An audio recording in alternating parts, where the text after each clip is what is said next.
Well, good afternoon from this part of the world, and welcome to this Zenith webinar on our 2014 Global Bottled Water Congress and Market Trends. If you can't hear, just send us a message, but I hope you can. It's good to know that we've got many clients and friends joining us, as well as some new faces. My name is Richard Hall, and I'm the chairman of Zenith International, and I'm joined by Matt Wilson, who is our commercial consulting director. Hello, everyone. Our webinar is set to run for 20 minutes. And I'll start on the 2014 Global Bottled Water Congress. Matt will then give a brief overview of the latest trends in the market, and we'll finish with some questions. Do please submit your questions as we go along. There's plenty of space for them, and we'll pick them up as they come as soon as we've finished. So, on our 11th Global Bottled Water Congress, it's on the 6th to the 8th of October at the Intercontinental Hotel in Budapest, which is a pretty fabulous city. It's immediately before, in the same venue, the Water Coolers Europe Conference and Fair. We tend to have around 130 delegates each year from top global and regional producers, and this year's event is kindly sponsored by 3 leading industry suppliers, Aptar, Berrycap and NSF. The full program and online booking form are available at the Zenith International website, zenithinternational.com/events, and discounted rates are available until Friday. We may give you an extra day or two, but if you can get any bookings in by Friday, that would be wonderful. Our previous congresses have taken place all over the world, 5 in Europe and 5 outside Europe. The idea has been that if you follow our congress, then you should see some of the most interesting markets as well as the best plants over the course of the years.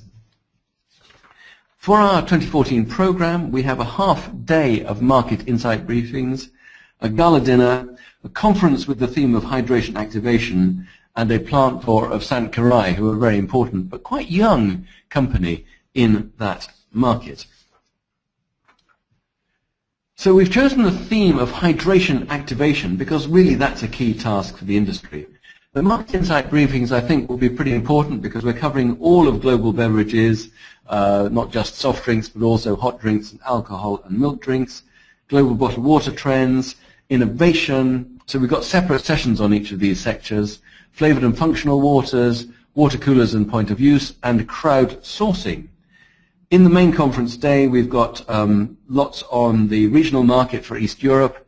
We've got speakers on global market perspectives, some particular market development challenges covering China, waters for children and home dispense. And then we finish on innovation and investment with an entrepreneur shootout between a beauty water, a maple water, and a new packaging concept.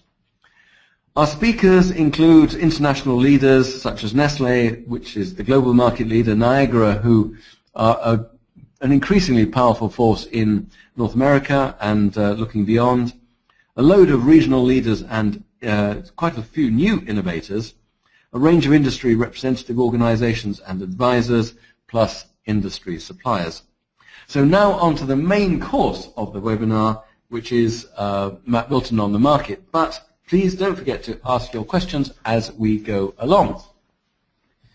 Many thanks, Richard, and hello again, everyone. So as Richard said, we'll move on to the section now where we look at the global bottled water markets and just consider some of the latest trends and some of the analysis that we have available. I should say that this information is taken from the Zenith International Global Study on Bottled Water. Our annual work encompasses 90-plus markets around the globe. I should also say that, of course, today is only a little bit of a taster of the information that we have available, and that, of course, anyone who cares to attend in Budapest should have access to the full range of data and measures. So, starting off with a look at the global bottled water market volume, a couple of quite interesting pieces of information about the slide. Firstly, the market is up 7% year on year, so this is latest full year 2013. 7% growth in the market, and a market now in excess of 300 billion litres. which is an enormous market, and a market looking at the last 3 years, which has continued to enjoy really quite healthy growth, despite relatively choppy and inconsistent economic performance around the globe. So it's a good, positive picture for the overall market volume. Looking at, so what we have here is a slide comparing 2008 to 2013. It's really just a 5-year snapshot of the sort of 10, 15 years market data we have readily available. And it looks at how the market is composed in terms of pack size and also type of water. And essentially we see that whereas still water to 10 litres remains the largest segment, so it's still up around the 49–50% market share level, and continuing to dominate in that sense, actually the sector on the move is still bulk, the sector gaining share, and has gone up from 36.2% to 39.7% in the latest full year. And we're seeing one of the key drivers behind that as the huge relevance of bulk water in high growth but perhaps underdeveloped markets or developing markets, such as those found in Asia Pacific, thinking specifically China, Indonesia, and wider markets such as India. This slide just captures a few of the core trends that we're noting over the last year. So first of all, we've noticed the volume of water surpassing carbonates in the market. And it's very much a volume-driven category. Prices remain low in part. I mean, obviously, there's huge variation when you look at different markets, but generally, we're also seeing significant impact of private label in developed markets. Richard mentions just in his piece about North America, where certain players are able to gain excellent presence through servicing that private label market. We're noting, I mean, clearly we're consultants to the beverage industry, and we're noticing ongoing very high levels of global interest in the water category. And it's very clear that manufacturers and investors still see a very positive future for the category, both in terms of existing markets and in terms of existing market players and those looking to enter the category for the first time. So it's still a very vibrant and active sector to be in. That being said, it's still very fragmented. We don't have the data in the presentation today, but by Budapest we'll have the information on how the market is composed of different manufacturers, and it remains fragmented. The big four commanding really only about a quarter of the global market volume. So quite an atypical market in that sense. Core messages of health and hydration are still hugely relevant, and we're seeing water picking up volume over categories such as fruit juice, for example. The benefits of hydration and also zero-calorie hydration helping to drive water over juice in markets such as the UK and a number of others. As I mentioned previously, still bulk water remains the driver and very much reflects the importance of the markets where perhaps water supply remains quite inadequate. So regionally, what do we see? Basically, as we've noted really for the last few years now, Asia Pacific continues to enjoy the major gain in the market. It has a 38% share of the global volume in 2013 and is really the main region on the move. There's been some small changes amongst other regions, but essentially it's a story of growth in Asia Pacific. That is a huge share growth on a huge volume growth, isn't it? I mean, that's in terms of sort of earthquakes, that's a big one. It really is, and also it's worth re-noting that we're only talking about a 5-year period here as well, and it's becoming a recurring theme. Certainly over the last 2 or 3 years, where that share just keeps on gaining. Yeah. And we'll see in a second how there's still masses of latent potential within some of those Asia Pacific markets. In fact, we'll see it now. So this slide quite a lot going on, but it tells a number of really quite interesting tales. So essentially on the horizontal axis we have the litres per person consumed in each region. So it's an indication of how mature a category is and how committed to bottled water various inhabitants of the regions are. On the vertical axis we see the growth in the market. And there are 2 or 3 quite clear clusters emerging. At the top of the chart, on the top left-hand side, we see Africa, Asia, Pacific.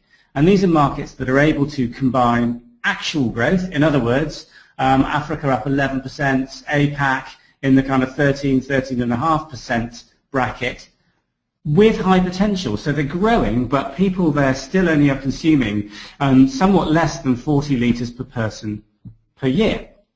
Compare that to somewhere like West Europe or North America, where well in excess of 100 litres per person per year are consumed. We can see the really seismic shifts that could continue to take place if Asia Pacific and also Africans consume at the same levels as the more developed Western markets. In the middle, Middle East and Latin America beginning to show really quite similar characteristics as well. They're very closely clustered and really represent quite similar opportunities for growth. There's growth there. It's in line with market average, really, around the 6-7% mark, but there's still potential for greater consumption, 80 litres as opposed to that 100 litre plus. And so from an investment perspective, we know that these are areas that both global and local players are interested in exploring. And it gives us, I think, a useful map of the regional picture. One or two quick slides on the Hungarian market. I'm sure no surprise, but it's Hungary because that's where we're holding our event. And ultimately, we see actually that it's not necessarily a great news story everywhere around the globe, and how the global picture can mask local variation. So the Hungarian market at that 1 billion litre mark, just over, but back down to the 2010 level now, and a slight decrease in the market. I mean, it's clearly nothing dramatic, but it is underperforming East Europe as a whole. And then just looking again at how a single local market can vary so considerably from the global picture, we see that 57% of the market in Hungary is in the sparkling segment. And we would normally, I mean, that's very true of Eastern Europe and Eastern European countries generally, but how that varies massively compared to the dominance of still and bulk in the global picture.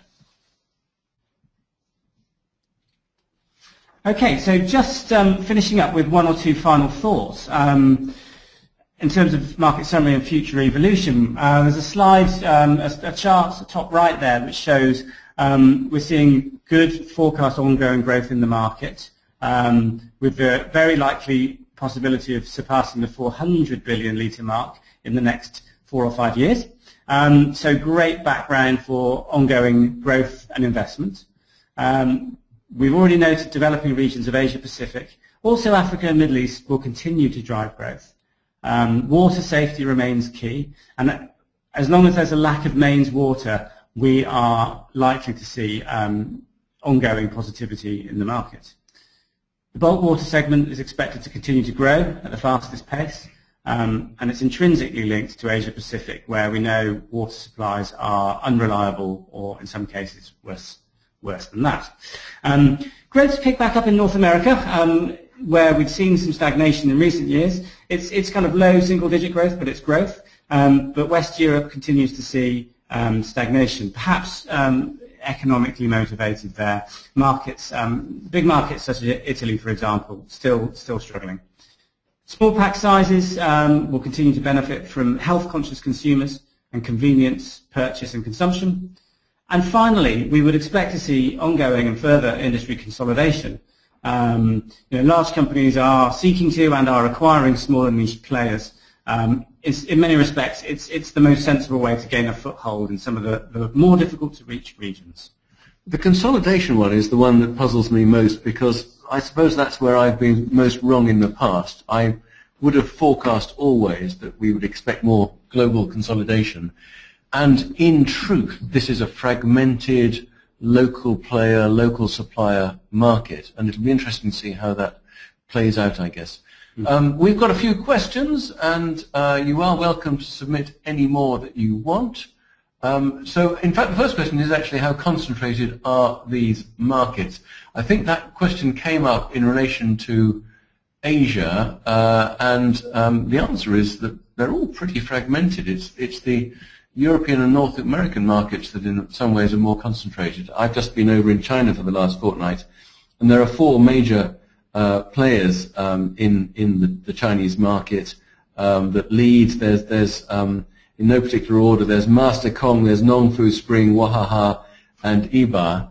And they are still outnumbered by the other local, regional, smaller supplier brands. In Asia, in Indonesia, Aqua is a very, very big brand. But in India, for example, yes, the big brands are strong, but there are lots and lots of local players, and they're not all as well regulated as the authorities and the rest of the competition would like. Any thoughts on that? And I think it's a good point, and there's also the relationship. So you mentioned that generally there's fragmentation, but some markets have 1 or 2 large players. Obviously, there's a relationship often in those markets to how important bulk is. And I guess key players who own a big slice of the bulk market can ultimately have a large overall market share, but within small packs certainly have an awful lot of regional presence. Yeah, I'm glad we were answering the right question there. I just discovered that. Next question was, is regional trends chart total water consumption or bottled water consumption? All these figures are for plain bottled water, so everything that is sealed in containers for plain water. So we have in the Budapest Congress a separate session on flavored and functional, which are sort of between 5 and 10% of volume and more than 10% of value. So they're very interesting and they're growing as well. But we can talk more about that later. Next question is, can you tell a little bit more about why West Europe is stagnating? Is it because the quality of tap water is getting better and better? Good question. It's a great question. I'm sure that if quality of tap water is getting better and better, it could be a feature. I mean, what we're noting, and we're seeing it often now, with Italy, Spanish markets, Portuguese markets, are that they're mature markets. In other words, there's a long heritage of water consumption. There's a very high per capita consumption already, and therefore not quite so far that things can move in the sense that there's only really so much liquid that can be consumed by an average person in a day, and coupled with a tough economy still, we're seeing that growth is really coming off, and that all the conversations become around the domestic market is at best static. Where can we find growth, and which markets overseas perhaps are the ones to look at from an export perspective. So in that respect, it also, I guess, becomes self-perpetuating because you then have less investment in the home market. I think another feature is there just is an awful lot more choice, and the choice is moving towards lighter products, lighter juice-containing products, functional products, more water-based products, and that is, I think, encroaching a bit as well. Next is, have you estimated the amount of purified bottled water, reverse osmosis, and then remineralization? We haven't got a specific segment for each type of process, but we do subdivide between mineral, spring, and treated non-source water in our database. So you can get that information for us if you need. Do you want to add anything to that? No, not really. I think that's right. I was just looking at the next question on. Okay, do you want to read that out? The questions come in. Can we tell you a little more about the premium water trends? Go on then, tell us.